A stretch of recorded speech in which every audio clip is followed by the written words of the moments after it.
Hello and welcome to another Artie Mouse Art News. This is the art news for January 2024.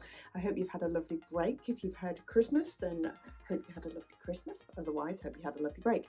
Now, I've got 3 exhibitions for you this month, and they are all over the UK again. We've got one in London, we've got one in Gateshead, and we've got one in Edinburgh that I want to tell you all about.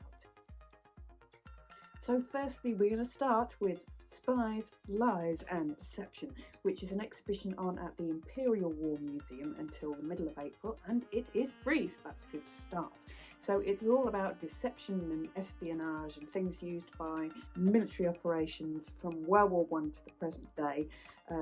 Information on various plots such as Operation Mincemeat, which is a World War II plot where the Allies planted a dead body on the Spanish coast and gave that body some fake intel, and it fooled the Nazis. Marvellous. So it's all about those conflicts and those plots and how they have changed the direction of conflicts over the years. All about the lives lost on both sides of those conflicts, whether they were deceiving or being deceived. So there are human stories in there as well. So it should be a really interesting thing to go and see, all the stories of all these plots and intrigues over the years. Second exhibition I have for you this month is called Monarchs of the Glen From Whiskey to Wes Anderson. It is in Edinburgh until March, and it's all about the very famous painting by Edwin Landseer, which was of the fantastic stag. And it's the 150th anniversary of the man's death, so they are exhibiting famous image and all the things that have happened to it over the years, because that image has been interpreted by lots of different artists in lots of different ways for lots of different reasons over the years.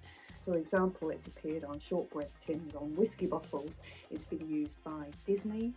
There was an image in Bambi, been used by Ronald Searle, the cartoonist. All sorts of people have used it over the years. So this is an exhibition of all the ways in which that image has been pushed. Like you do with an art project, you push an idea as many times, many different ways as you can, and it's showing all the ways in which that's been done by famous artists and marketers over the years.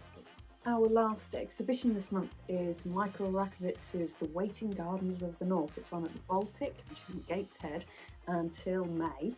And Michael Rakowitz, if you haven't heard of him, is an Iraqi-American artist who is best known for his work called The Invisible Enemy Should Not Exist.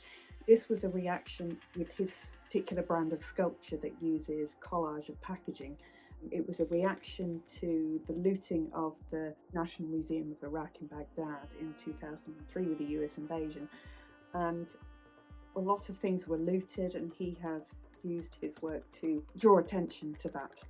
So he has now created a work for the Baltic that is all about plants. So there are lots of pieces of artwork and plants that are growing throughout the time the exhibition is on. So it will grow and it will change.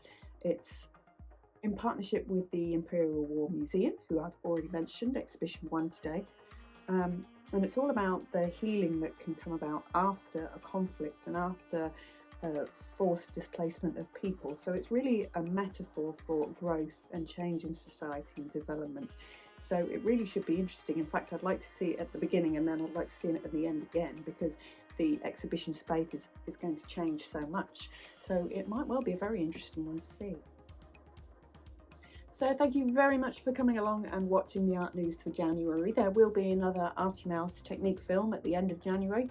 Not sure what it's going to be about yet, because I haven't written it yet. So if you've got any ideas, then tell me in the comments. It's been lovely to see you, and I will hope that you will see one of those exhibitions wherever you might be in the UK. If you can get to them, then do. If you would like to see more of my work, then come to the Facebook group just called Artie Mouse, and go to artiemouse.com if you want to buy one of my paintings. Thank you very much, and I will see you soon.